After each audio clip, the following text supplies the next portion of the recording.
Dear students, I am Dr. Kumar, Assistant Professor of Zoology, Government First Grade College, Shira. The topic of today's lecture is the vectors of Siphunculata, which belongs to paper 4, that is Insect Vectors and Diseases, BSc 4th semester Zoology. The vectors of Siphunculata. Siphunculata is otherwise called as Anoplura, an order of wingless insects. Here, whatever the insects which are categorized and kept under the Siphunculata are the wingless insects. Okay, so these are the wingless insects comprising the sucking lice. That too, the blood-sucking parasites of mammals with piercing and sucking mouthparts. Having piercing and sucking mouthparts, they constitute an irritating pest to human beings and domestic animals and can transmit diseases including typhoid. Okay. Examples are the familiar examples are the human louse. That is, there are two types of lice can be seen. That is human head louse and also the human body louse. Okay. So what is called as Pediculus humanus. Pediculus humanus exists in two forms. That is head louse, Pediculus humanus capitis, and body louse, Pediculus humanus corporis. So this slide shows the image or the diagram of the head louse and the body louse. Both of them are, if you look, they are very similar. Okay, except few structural changes. General characters of Siphunculata. So here, whatever the fly, the insects which comes under Siphunculata, the bodies is smaller in size. They are wingless insects.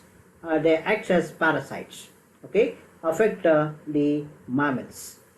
The head is quite narrow, and eyes are quite reduced or sometimes absent in few Siphunculatans. Antennae are also absent, but they are having piercing or sucking type of mouthparts. They are retracted into the head when they are not feeding. Mouthparts are retracted into the head when these lice are not feeding. They feed solely on blood, injecting an anticoagulant to allow free flow of the blood into the body of the insect.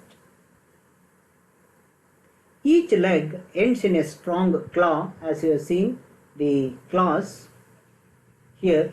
Each leg ends in a sharp pointed claws.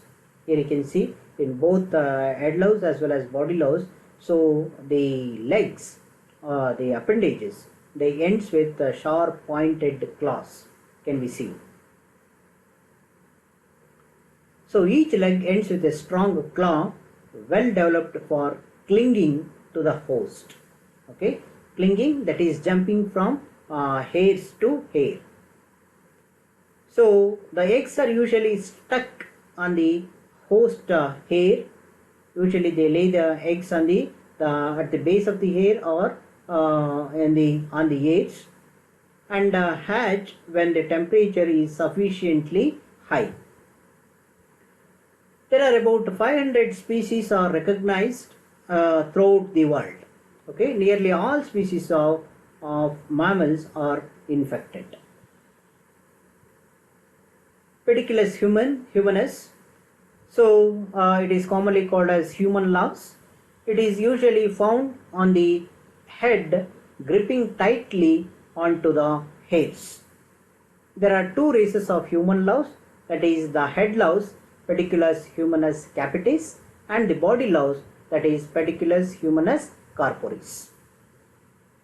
Both of them, they suck the blood, and the body louse can transmit the diseases that includes the typhus, the fever typhus, and the trench fever.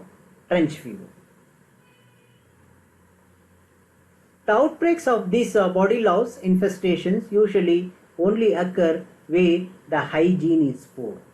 Okay, so ಯಾರು cleanliness ಅನ್ನು maintain ಮಾಡೋದಿಲ್ಲ, daily ಸ್ನಾನ ಮಾಡೋದಿಲ್ಲ ತಲೆಗೆ, so ಅಂಥದ್ರಲ್ಲಿ usually the head louse usually they are present. Okay, so they usually only occur where the hygiene is poor. The outbreak of the head lice are common in children even where there is a good hygiene and frequent combing. Okay, so the outbreaks it is usually more common in children when compared to the adults. The head louse does not transmit any diseases. The head louse does not transmit any diseases, but they are the ectoparasites present in the head as well as the body. They are the parasites. They take the food and shelter from the host body, that is the human being, that is the blood. The life cycle of the body louse is similar to that of the head louse, except that the eggs are glued to the clothing as well as the body hairs. Okay, the life cycle is very much similar in both body louse as well as the head lice, except as far as the egg laying preference is concerned. So in body louse, so head louse, they usually lay the eggs on the hairs, whereas the body louse, they lay the eggs on clothing or sometimes body hairs. Okay, so the body louse female can lay over 100 eggs in her lifetime. Feeding usually occurs while the host is sleeping. The feeding, they feed on the blood when the host is sleeping during night. At other times, the louse rests in the clothing.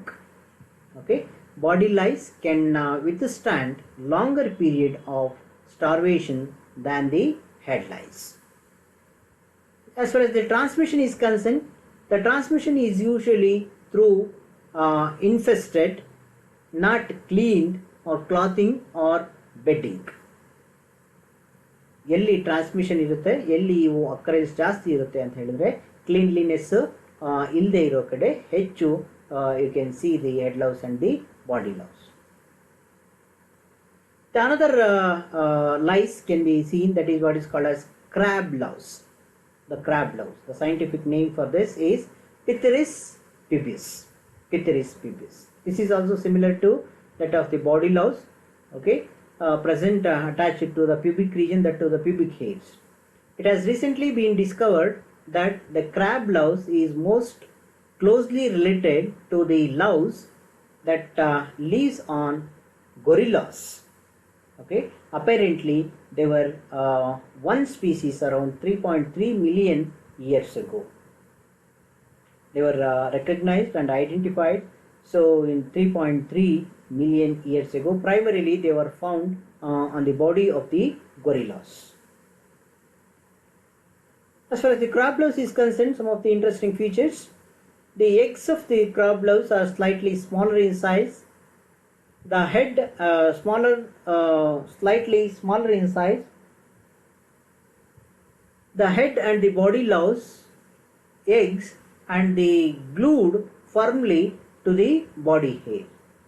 They usually crab louse, they lay their eggs to the body hairs. Egg hatches within 7 to 8 days. There are about 3 nymphal stages, that is the immature forms. Okay, so these immature forms undergo some sort of development whenever they are usually hatched out from their eggs. They are still immature form. After some time, after few days, they become mature forms. The nymphs becomes adult in about 13 to 17 days. It takes several hours for the insect to drink its blood meal. The adult dies if removed from the host for more than 24 hours. So usually without the host, it will not survive. If the crab louse is removed from the body of the host, it will die within 24 hours. So this is the crab louse, Pithurus pubis, where you can see a oval shaped body. The head is having a pair of compound eyes and a pair of the antennas are present, and in the thoracic region you can see the three pairs of the legs or the appendages. The legs or the appendages are usually present. They are quite stouter in size, they are quite larger in size, and all the appendages, they are ended with the sharp pointed claws. Okay, so these claws are helpful in clinging from one place to the another place, and rest of the body's abdominal segments are having the bristles. The rudimentary appendages can be seen, and they are characterized by having the sensory hairs, bristles. So it is found on the pubic hairs also, not only the pubic hairs, eyelashes and also eyebrows. Transmission is through the sexual contact usually, but can occur via infested claws or the towels. Even through the sexual contact, so this the crab fly can be transmitted from one place to the other place. It does not transmit the disease, but the saliva of the crab louse causes the skin irritation, nuisance and skin irritation. The next another louse is the Linognathus setosus, that is the dog louse. ನಾಯಿಯಲ್ಲಿರ್ತಕ್ಕಂಥ ಚಿಟ್ಟಗಳು ಅಂತ ಹೇಳ್ತೀವಲ್ಲ, dogs ಅಲ್ಲಿರ್ತಕ್ಕಂಥವು. So they are usually present around the tail, at the base of the tail. The scientific name of the dog louse is called as Linognathus setosus. Live on dogs. The male dog louse measures about 1.5 millimeters long, and the female 2 millimeters long. They are usually found on the back, sides, and also around the base of the tail. They need a blood meal every 2 hours or so. There is another dog louse, a biting species called Trichodectes canis. Trichodectes canis and Linognathus setosus are the two different dog louses are present. It looks similar to that of the Linognathus, that is Trichodectes canis is similar to that of Linognathus, but its head is quite broader. So this is Linognathus setosus. You can see present at the base of the hairs. Linognathus setosus, the life cycle is around 2 to 3 weeks. They can also act as a vector of dog tapeworm, that is Diploidium caninum. Diploidium caninum. They are found worldwide. Their distribution is cosmopolitan. So this Linognathus setosus can also act as a vector of transmitting the dog tapeworm, that is Diploidium caninum. So this is all about the vectors of the Siphunculata. The reference materials, and this is the message of COVID-19. Okay, wash your hands frequently with soap and use sanitizers, use face covering or face mask, maintain physical distance whenever you are outside. Okay, stay home, stay safe, save lives. Thank you.